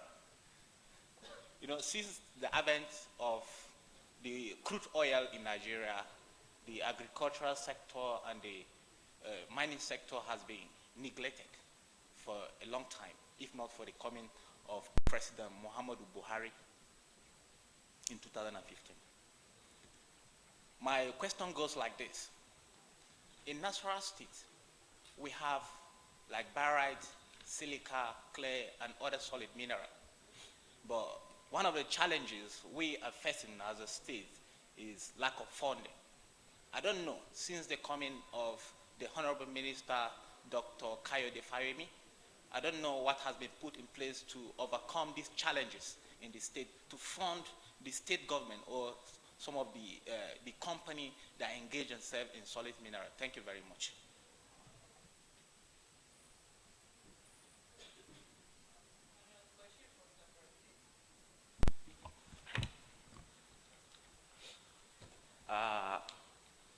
Good morning, good afternoon, Speaker, and good afternoon, honorable colleagues. My name is Honorable Bashir Ibrahim Barrow, representing the good people of Zamfara West. I have just 2 questions. Number 1 question is, some of us who are familiar with the mining sector in Nigeria, we are aware that there's been 30 billion naira intervention funds to the National Solid Mineral Development Fund. I would like to know what will the ministry do in terms of making sure that the money, the intervention funds, because we all know that they are in partnering with the World Bank, AFDB, UNDP, DFID, and other donor agencies. So we know that a lot of things are happening in the Ministry of Mining and Solid Minerals. So my question is, what is the ministry going to do to the Nigerian youths in terms of making sure that all this partnering, all these intervention funds that are given to them, that it will reach the Nigerian youth? The second question is, in my own state, Zamfara State, there is a local government called Garbawa, and they have at least 2,500 youths who are doing illegal mining. And then one day they woke up that the ministry has shut down their site because it's illegal mining. Number 1, the ministry has not done anything with the sites for over 1 year and a half. And the youths who are doing illegal mining, who are getting day-to-day bread, making sure that they should survive, are out of work. So what is the ministry doing? Why is the ministry shutting down all these sites and not providing alternative for these Nigerian youths? If so, I would like to know what step is the ministry going to take on this? Thank you. Honorable Walter. Thank you, Madam Deputy Speaker. My name is Honorable Adedapo Adekunle Joshua, representing Oyo South Senatorial District. And my state, Oyo State, is one of the states that is endowed with natural resources of the, exactly mineral resources of gold and I think silica. Now, sir, I took my time sometimes last year to visit one of the local governments that is having solid mineral, especially gold. That is Itesiwaju local government, areas of Okiogu, or Oyo North, to be precise. And I discovered that a lot of, I don't want to call them illegal miners, because I don't know if they have any license that back them up with the activities they're having in that local government. But what I discovered is that so many of these miners are not Nigerians. So many of them are Senegalese, they are Togolese. But if you can do your findings, I don't know if you have any facts on that. It is Swaju local government. They are there. And many of the dwellers in that local government do complain of threats of securities and property. I don't know the measures we are putting in place to ensure security of lives and property of those in that area. And secondly, as the country is going fully into the economic diversification, solid mineral is one of the areas by which the federal government is generating the revenue. If those miners are illegal, please, I want you to do something about that. Thank you. Any questions from my fellow female parliamentarians? Halima. Honorable Halima. Good day, distinguished speaker and other parliamentarians. Well done, presenter. It is just an observation. I was opportune to be in one of the civil servants in my state office, and I don't want to mention names, but it is the high personality in office. So a lady came around from the office related to mining, and she came to tell this officer that they don't really do anything in their office. Fine, I'm from Kwara State. We might not really have the resources like to mine, but to some extent, what I observe is it seems most of these workers in the mining industry, they don't do anything. They are just in the office. Should I say you have much of office workers than miners that are not doing anything? Or let me say, they are just there so that you have figures to say that you have workers in different ministries in different states. Thank you.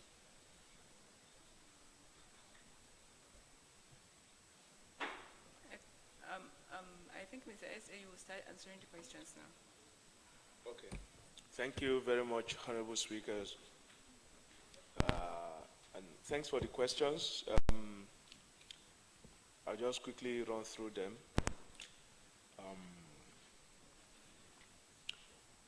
Honorable Dala mentioned the issue of funding for mining projects. Yes, definitely, Nasarawa is well endowed, but I can tell you, sir, that so also many other states, particularly even the North Central is actually the key mining belt in the country.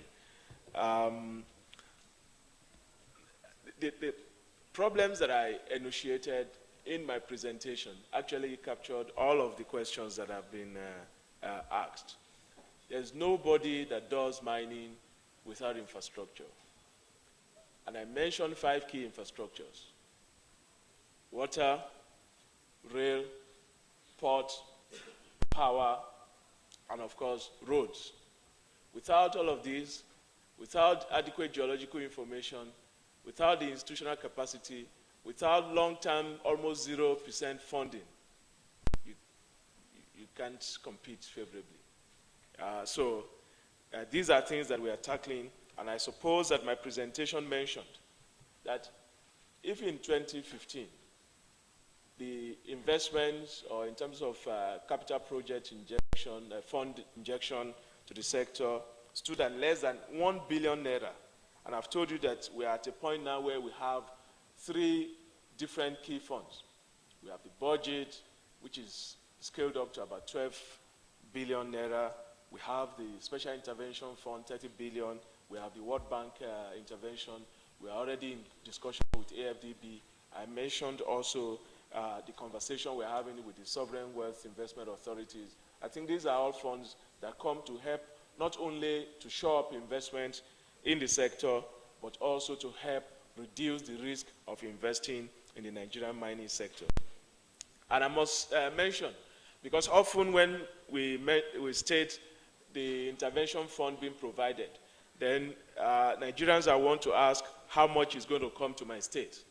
The fact that minerals and mineralization in the country do not have boundaries like we have states, the funds are not applied to specific states. They are applied to specific mineral projects depending on their location. And I mentioned in my presentation that there are 7 strategic minerals that the government is focusing on. This is not to say that the environment will not be created for mining of other minerals that are not part of the 7 strategic minerals. Again, to go over it, these 7 minerals are gold, barite, lead zinc, coal, bitumen, limestone, and iron ore. All of these 7 will receive special attention with respect to investment from the government side of things. What will be the provision for young people in the sector? I mentioned also that the charge before the ministry and indeed the ministers are to increase jobs for the teeming youth of Nigerians. I mentioned that it's also in the mandate to increase economic opportunities and, of course, increase contribution to public revenue. In terms of specifics, I think the young people would have to determine whether or not they want to play in this sector. And one of the things that time would not permit me to elaborate upon is that artisanal mining is actually a major fulcrum for jobs in this country. And there are estimates that up to 10 million Nigerians are involved in the mining sector, and these are not documented miners. As we say, they operate under the radar. And operating under the radar means that they not only do not have licenses to operate, they do not contribute sufficiently or any cover to tax and public revenue. And government is losing revenue not only in form of taxes and royalties, but also because we are unable to document the minerals that are being carted away. And you know, mining is an operation that depletes land resources. There is impact on the environment. So government is left alone to bear responsibilities for that. What about the operations of illegal mining, and why are we shutting down those operations? Those of them, there are 2 different categories, sir. There are those that are artisanal miners, usually community members, where you have mineral deposits. Those ones we categorize as under the radar miners. That's the euphemism we adopt for them. We don't call them illegal miners.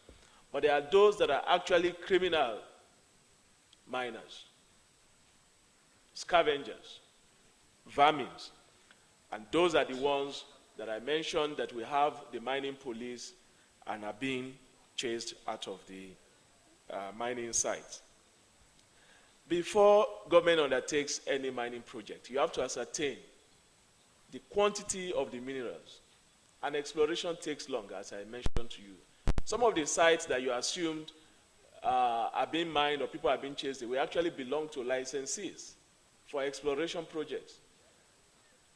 And because people just swam over this land, those who are duly licensed are not able to operate. So it is the responsibility of the ministry to ensure that the land is reclaimed in favor of the person who has been duly licensed and has paid adequate and recommended fees. So these lands are not being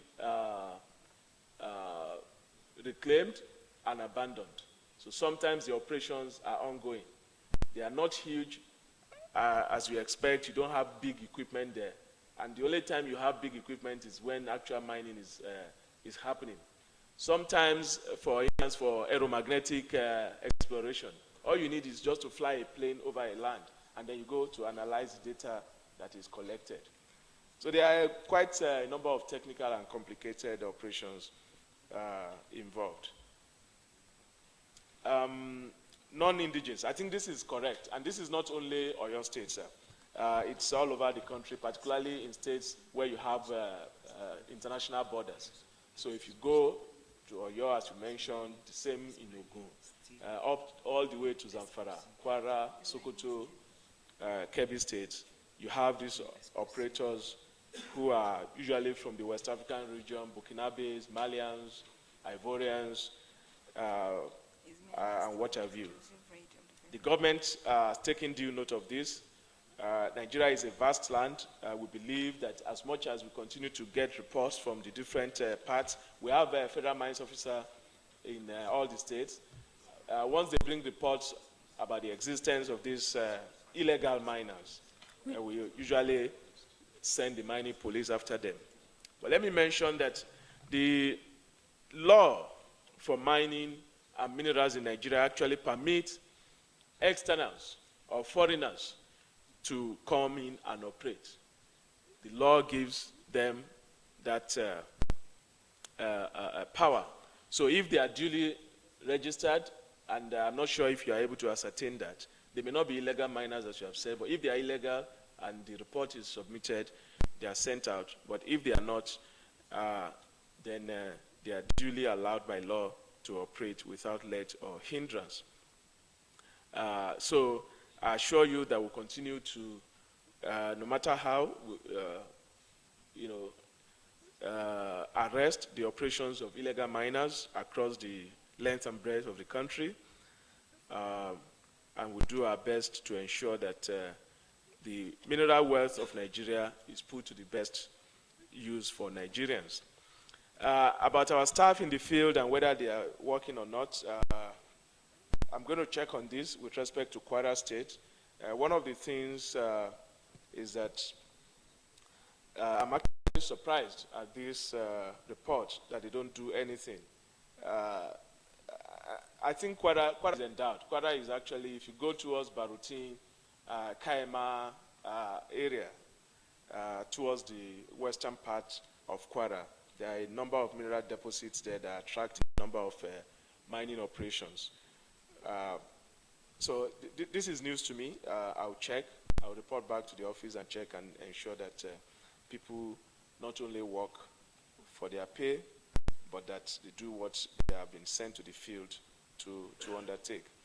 Honorable Speaker, distinguished members, let me mention that before I close my remarks this afternoon, I'd like to mention that the roadmap for the sector, we have copies here. I just brought some copies, I think about 10 each. We can provide more. But all of these materials that I'm presenting before you today, they're actually available on the website of the ministry. That is minesandsteel.gov.ng, minesandsteel, single word, .gov.ng. Observation, Mr. Speaker. Yes, sir. You are yet to treat the issue of security of life and property of those. Honorable Speaker, order. You are yet to treat the issue of security of lives and property. Honorable Speaker, order. The dwellers, the local government dwellers of those local government, not only the Tesfaji local government in particular. What are the measures you are putting in place for the lives and properties of those in those areas where we are operating now. Can I respond? Okay, and Mr. S.A., is mining still the exclusive legislative right in the federal government? Yes. Yes, it is, but in practical terms, the Land Use Act gives authority to state governments to own the land. So if you cannot access the land, how do you access the mineral assets on it? So it's a bit, it's one of the issues I mentioned in terms of tension between the federal and the state governments in the administration of mineral assets. Thank you very much, Mr. S.A. We've observed that the importance of solid minerals development in the nation, it is the surest way to diversify our economy. Nigeria as a nation is blessed with lots of mineral resources, as it is, of which tapping on them can create more job opportunities. Therefore, based on that, I recommend that the Nigerian Youth Parliament endorse the mining sector as the most viable sector to diversify our nation economy. Those in support of this rule say aye. Those that are not supporting this rule should say nay. The ayes have it.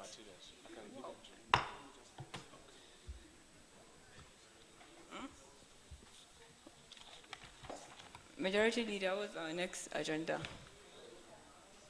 Mr. Speaker, honorable colleagues. Thank you very much. There's a presentation from the SA to Mr. Speaker. So please, can you step forward and make that presentation? Thank you.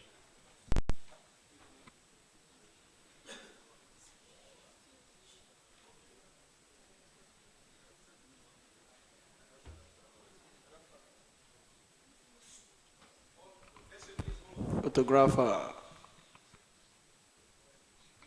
All honorable members outside, please come in.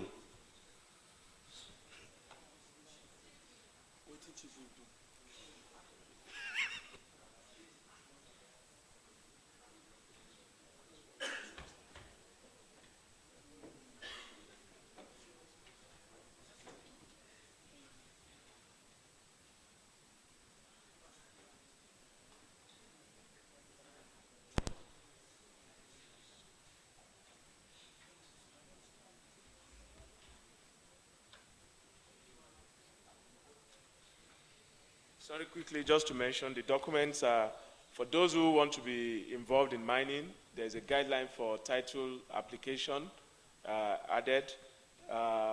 There's an investment brochure to introduce you to the mining sector.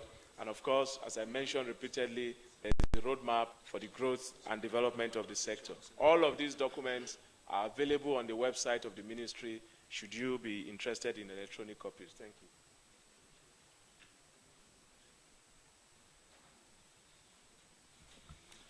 Majority Leader. Mr. Speaker, honorable colleagues, I hereby move that we stand down the next item, which is the presentation by Chairman of the National Union of Local Government Employee to the next legislative day.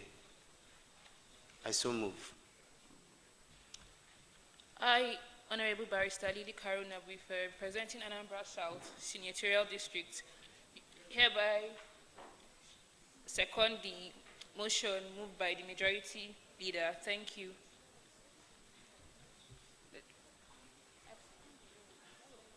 Majority Leader, the Chairman. Mr. Speaker, honorable colleagues, the next item on the agenda is the motion titled Need to Diversify the Economy Through Agriculture by Encouraging the Practice of Farming in Secondary Schools Nationwide. Sponsored by Honorable Maradama S. Father, Kaduna North. Co-sponsor Honorable Maro Etudaye, Kogi Central.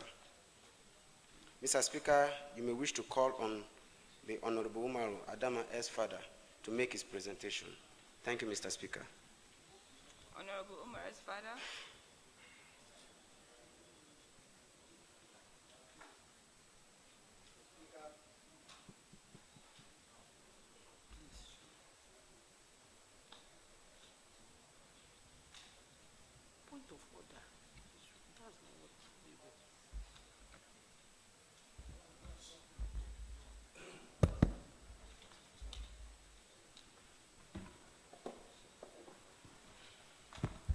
Mr. Speaker, honorable colleagues, I remain Honorable Umar Adam Sarkin Fada from Kaduna North, Senatorial District of Kaduna State.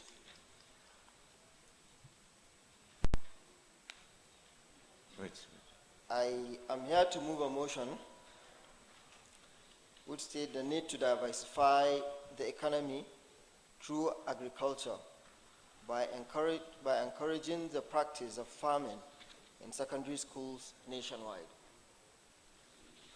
My co-sponsor is Honorable Umar Etudai from Kogi. The Parliament notes that agriculture is the major economic revenue in the 1950s, 60s, and 70s before the discovery of oil. Also note that agricultural produce ranging from crops like cocoa, rubber, groundnut, cotton, and food crops such as rice, millet, corn were produced in large quantity, which generated revenue to the economy. Aware that government then deems it important to introduce Operation Feed the Nation, which we all have small demonstration farms during that time. Mr. Speaker, you will agree with me that anyone that's 30 and above and has attended secondary school must have, of course, had the demonstration farms during his time. Honorable Speaker, order. Further aware that the practice makes students to develop interest in agriculture and livestock farming. Desirous that if agricultural farming is reintroduced in secondary schools, it will go a long way boosting the economy at a large extent. Therefore, we resolve to urge the federal government and other relevant NGOs to grant soft loans Nigerian youth with interest in agriculture, and also urge the Federal Ministry of Education to introduce agricultural practice in secondary schools nationwide. I so move, Mr. Speaker.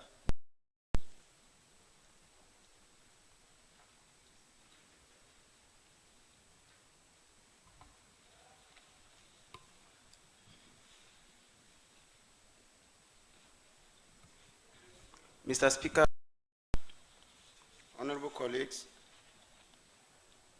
a standing order of the Parliament, page 14, chapter 3, section 12.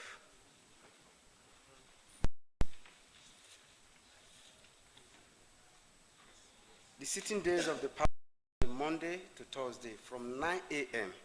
to 2 p.m. for normal sitting. Why committee meetings Honorable shall be Speaker, on Fridays order. from 10 a.m. to 1 p.m. 1 a.m. Like that.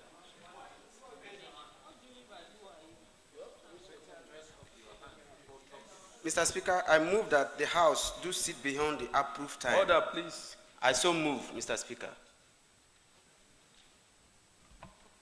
Honorable Speaker,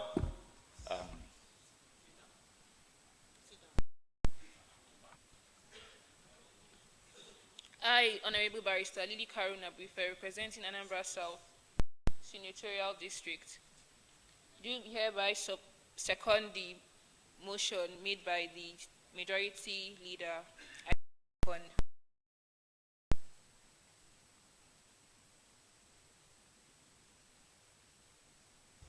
Those in support say aye. Those not in support say nay. Okay, the ayes have it. Okay, thank you, Honorable Umar, for your beautiful presentation. I think those in support that we should resolve to urge the federal government and other relevant NGOs to grant soft loans to Nigerian youths with interest in agriculture, and also urge the Ministry of Education to reintroduce agricultural farming practices in secondary school.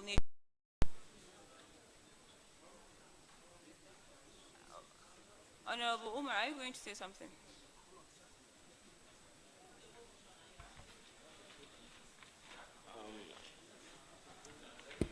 Mr. Speaker,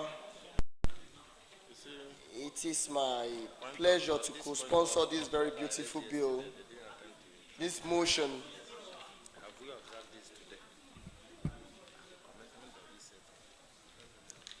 This motion on the need to diversify the economy through agriculture by encouraging the practice of farming in secondary schools.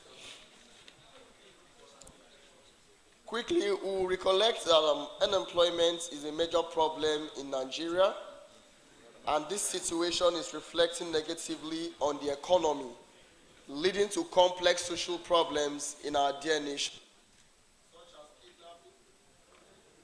such as kidnapping, armed insecurity in our dear nation.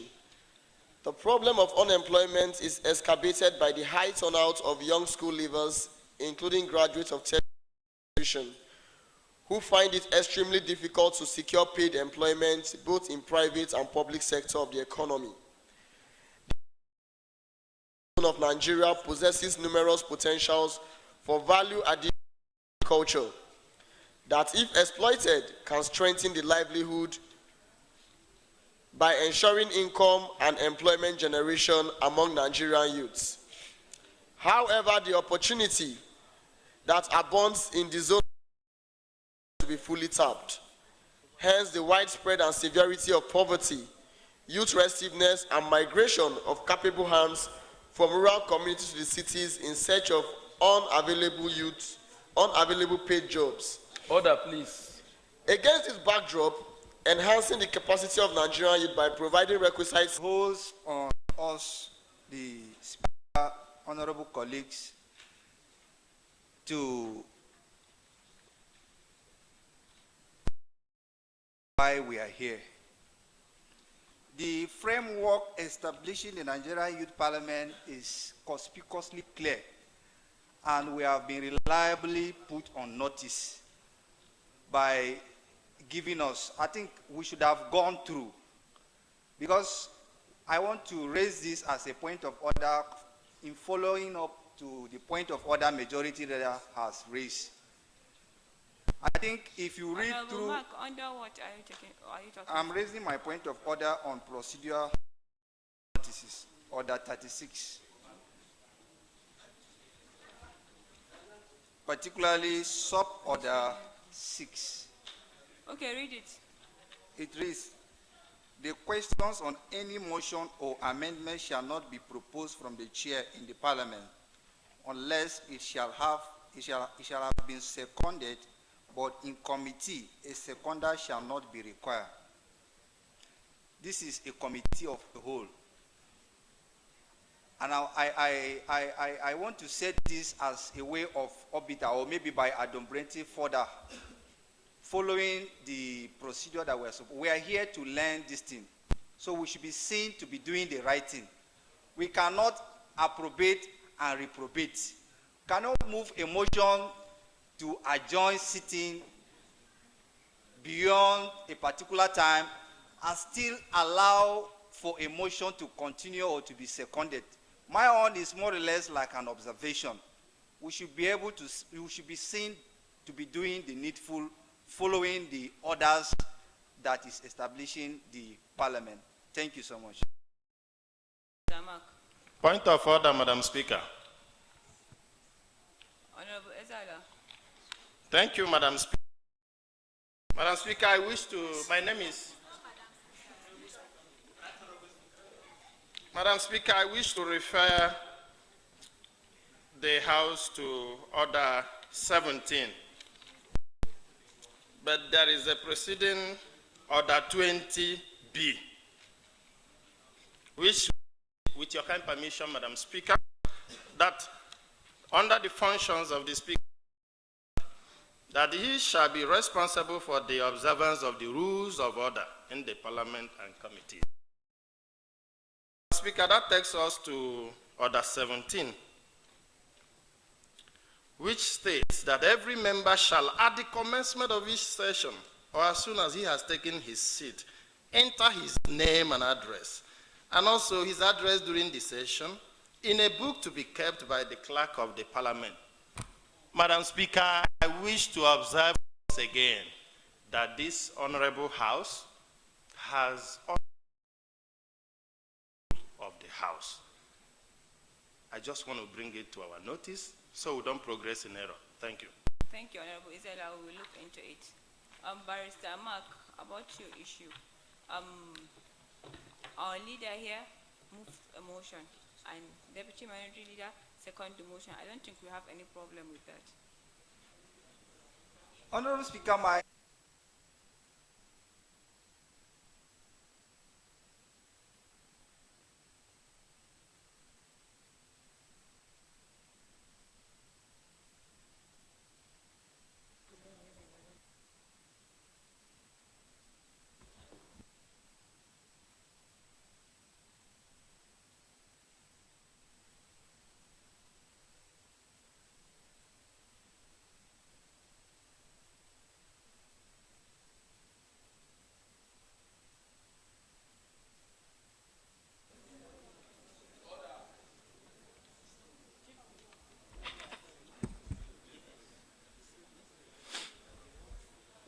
Order, please.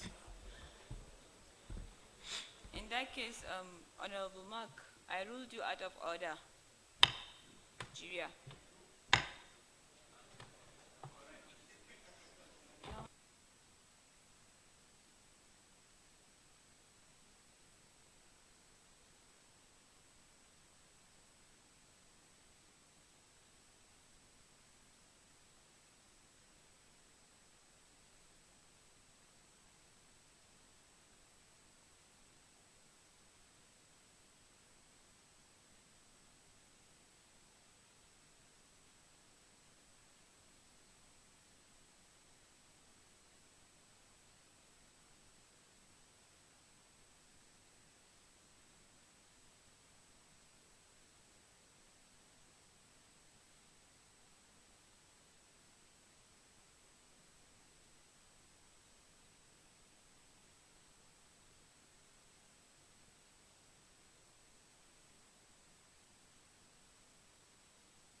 Mr. Speaker, honorable colleagues, I rise to move that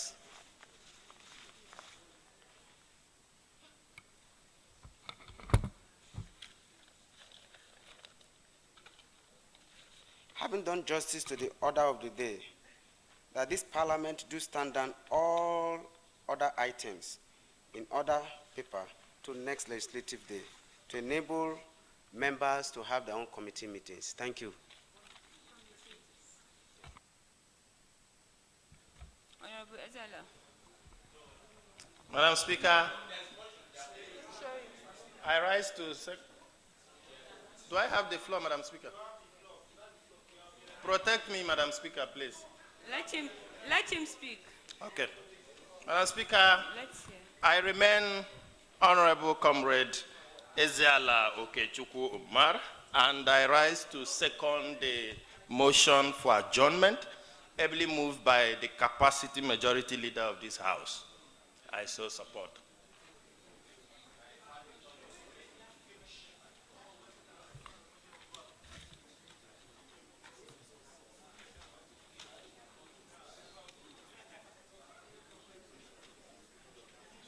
Those in favor of the motion say aye. When the eyes have it.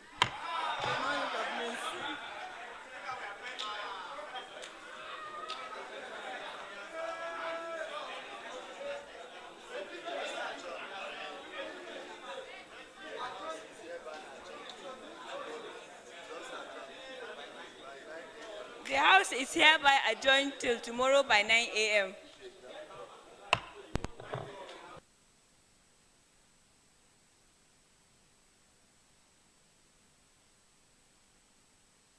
To do point of order for you.